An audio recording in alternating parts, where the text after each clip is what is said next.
ভাত খাওনি বাবা?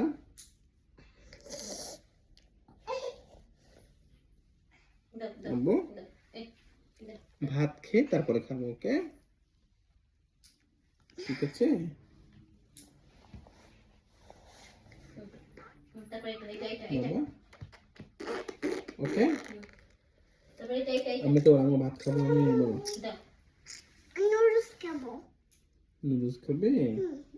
ভাত খাবে না কেন? আমি নুডলস খাবো তো। তাই নুডলস খাবে? নুডলস আছে? ওকে। এটা কি? আমার টানা